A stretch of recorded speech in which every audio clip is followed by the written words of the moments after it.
To all our foreign guests, mga kababayan, Assalamualaikum warahmatullahi wabarakatuh. Madayaw, mayong adlaw kaninyong tanan. Magandang araw sa inyong lahat.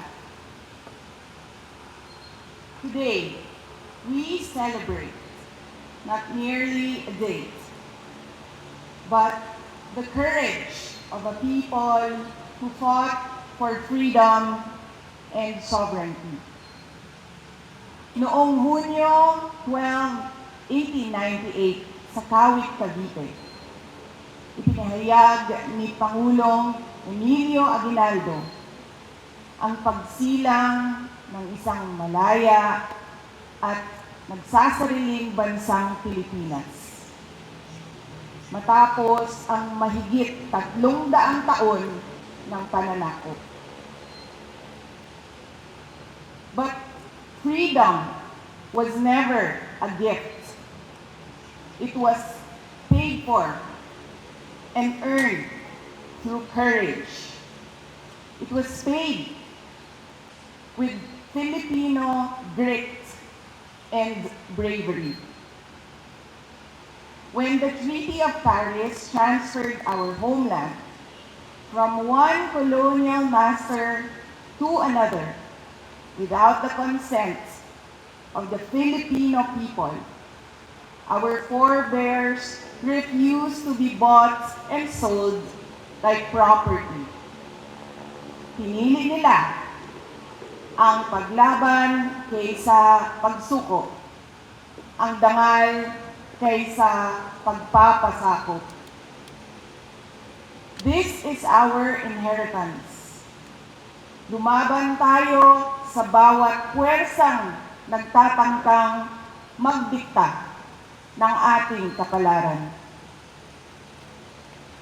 Thousands gave their lives so that one flag and one flag alone would fly over this republic. That is our identity. That is our duty. We fought for our sovereignty against foreign invaders.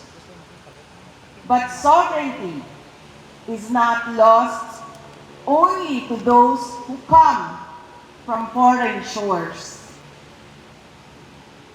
Nawawala rin ito sa tuwing ang serbisyo publiko ay nagiging pribadong negosyo. Kung ang mga opisyal ng gobyerno ay sindikato sa pagnanakaw ng pera ng bayan. Every peso stolen from the people's treasury steals a child's freedom from hunger. It steals a student's freedom from illiteracy or substandard education.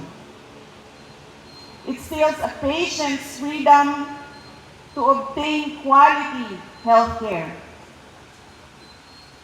It steals a worker's freedom to earn a decent living. Every ghost project is a classroom never built. Every corrupt contract is a road that was never built for farmers to bring their produce to the market. Ang korupsyon ay hindi lamang pagnanakaw ng pera. It steals opportunity, it steals dignity, and it steals hope. And ultimately, it steals freedom itself. Rizal, Bonifacio, Luna, and thousands of other Filipino heroes fought so that every Filipino could live with justice, dignity, opportunity, and hope. Mga kababayan, freedom is never permanent unless it is defended. Sovereignty survives only when a people refuse to surrender it. Hope survives when citizens refuse to accept bad governance as their destiny. Hope survives when citizens act together, have their voices heard, demand what our heroes fought so gallantly for: the right of every Filipino to a dignified human life. Hope survives when our people believe they have a better future. On this Independence Day, let us resolutely stand up for truth, for accountability, for freedom, and for sovereignty. Piliin natin ulit ang paglaban kaysa pagsuko, ang dangal kaysa sa pagpapasakop. Piliin natin ang katotohanan. Piliin natin ang pananagutan. At higit sa lahat, piliin natin ang pag-asa. Mubarog ug makigbisog kita batok sa tanang puwersa nga musulay sa pagbuot sa atong kapalaran.